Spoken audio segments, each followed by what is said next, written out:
ایک بات، علماء کرام سے اپنے تعلقات بڑھائیے۔ اگر علماء کرام سے اپنے تعلقات نہیں بڑھائیں گے تو کیا ہوگا؟ میں آپ کو کارگزاری سناؤں، 2 کارگزاری سناؤں گا۔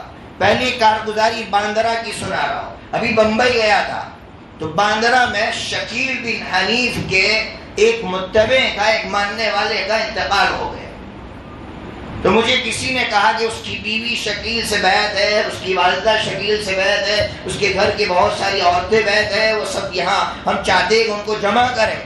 میں گیا، وہاں پہنچا، میں نے بات کی 15 منٹ، پھر میں نے کہا کسی کو کچھ پوچھنا ہو تو پوچھے۔ اندر سے ایک عورت نے عجیب سوال کیا، اس نے یہ کہا کہ مولوی صاحب آپ تبلیغی ہے یا سنی ہے؟ میں نے کہا میں تبلیغی ہوں۔ انہوں نے کہا جب آپ تبلیغی ہے تو مجھے بتائیے شکیل بن حنیف سے جو افیکٹڈ لوگ ہیں، جو متاثر لوگ ہیں، 10,000 لوگ ہیں، اس میں سے 8,000 تبلیغ میں لگے ہوئے ہیں۔ میں نے کہا کیا ہے تو اس کا آپ پوچھنا کیا چاہتے؟ کہا ایسا کیوں؟ اس کا جواب دو، ایسا کیوں؟ میرے دل میں اللہ نے جواب ڈالا، اللہ نے یہ جواب ڈالا، ہوتا یہ ہے کہ ہم جماعت میں نکلتے ہیں، ایک مدت کے بعد ہم علماء سے کٹ جاتے ہیں، ہم اپنے آپ کو عالم سمجھنے لگتے ہیں۔ پھر حالت یہ ہو جاتی ہے کہ کوئی بات پوچھنا ہے تو ہمیں شرم آتی ہے، ہم نہیں پوچھتے۔ میں سب کی بات نہیں کر رہا ہوں، میں کسی کو ٹارگیٹ نہیں کر رہا ہوں، لیکن یہ حالت ہے 10,000 میں سے 8,000 متاثر ہوئے، وہ سب تبلیغ سے جڑے ہوئے۔ اس لیے کہنا چاہتا ہوں علماء سے جڑ جاؤ، ایک اچھے عالم کو اپنا مشیر بناؤ، جن پر آپ کو بھروسہ ہو کہ اس عالم پر مجھے بھروسہ ہے، یہ سچ بات بتائے گا، یہ کسی سے نہیں ڈرے گا، یہ جو شریعت ہے وہ شریعت ہمیں سمجھائے گا، تو پھر اس کے پیچھے پیچھے چلو، ورنہ اختلاف، انتشار اور ضلالت کے سوا کچھ نہیں ملے گا۔ ابھی لاک ڈاؤن کی بات کر رہا ہوں، مسجدوں میں جھگڑے ہو رہے ہیں، شرم آ رہی ہے۔ کیسے جھگڑے ہو رہے ہیں آپ جانتے ہیں کہ مسجد میں دائیں طرف کا حصہ بغیر ڈسٹینس کے کھڑا ہے اور اس طرف کا حصہ ڈسٹینس کے ساتھ کھڑا ہے، باہر نکل کے لڑ رہے ہیں، جھگڑ رہے ہیں۔ وہ کہہ رہا ہے نماز مکروہ ہوتی ہے، وہ کہہ رہا ہے حکومت کا قانون ہے، ہم کیا کریں؟ ارے بھائی اپنے امام صاحب سے پوچھ لو، امام صاحب کو مشیر بنا دو، امام صاحب آپ کی کیا رائے ہے؟ یا کسی اچھے مفتی سے پوچھ لو، کہتے ہیں مفتی طارق مسعود صاحب نے یہ فتویٰ سنا، وہ یہاں تھوڑی رہتے ہیں، ان کو یہاں کے حالات تھوڑی معلوم ہے۔ یہاں کے کسی مفتی سے پوچھو۔ حالات یہ ہے کہ میں نے ایک جگہ فتویٰ دیا، مفتی صاحب یہاں بیٹھے ہوئے ہیں، کہ ایک مسجد میں دوسرا جمعہ کرو۔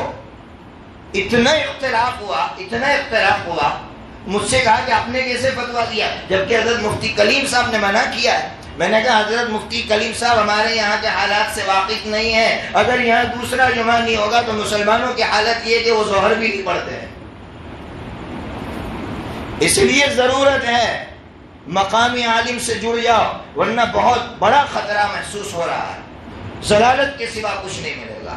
دوسری کارگزاری سناؤ، میں مسجد میں بیٹھا ہوا تھا، بمبئی کی مسجدیں بند ہیں، وہاں ایک بڑے بھی آئے اور میں نے قریب میں بیٹھ گئے، علیہ السلام کے بعد انہوں نے مجھ سے کہا کہ میں جو ہے آپ کے لیے دعائیں کرتا ہوں۔ میں نے کہا اچھی بات ہے۔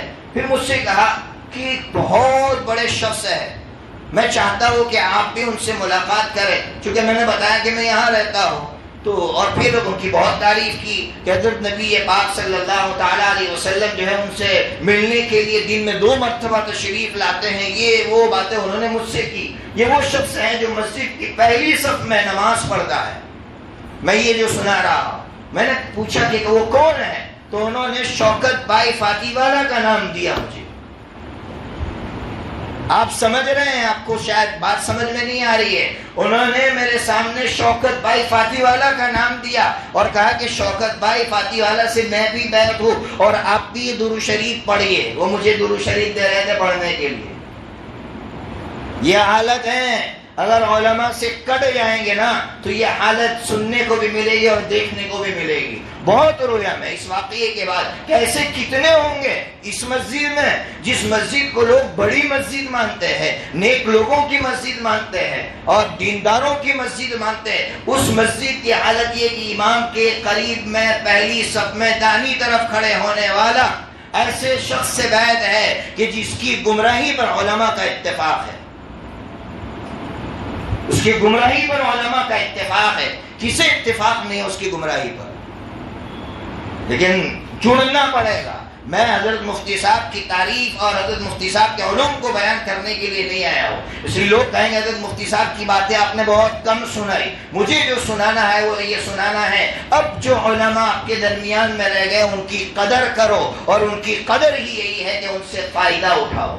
ان کی قدر یہ نہیں ہے جو بریلوی پبلک کرتی ہے، یہ قدر نہیں۔ ان کی سب سے بڑی قدر یہ ہے کہ وہ اگر منبر پر بیٹھ کر حق بات کہتے ہیں تو حق بات سنو اور اس پر عمل کرو، یہ سب سے بڑی قدر ہے ان کی۔ اس لیے میں اللہ کو سامنے رکھ کر آپ کے سامنے ہاتھ جوڑ کر آپ سے کہہ رہا ہوں کہ آج کی اس مجلس سے اٹھنے سے پہلے آپ عہد کر لیں کہ اب ہم جس عالم پر ہمیں بھروسہ ہوگا اس سے جڑ جائیں گے، اپنے گھر کا ہر مشورہ اس عالم سے کریں گے نا بھائی؟ بس اللہ تبارک و تعالی مجھے کے عمل کی توفیق عطا فرمائے، آپ کو بھی عمل کی توفیق عطا فرمائے۔ وآخر دعوانا ان الحمد للہ۔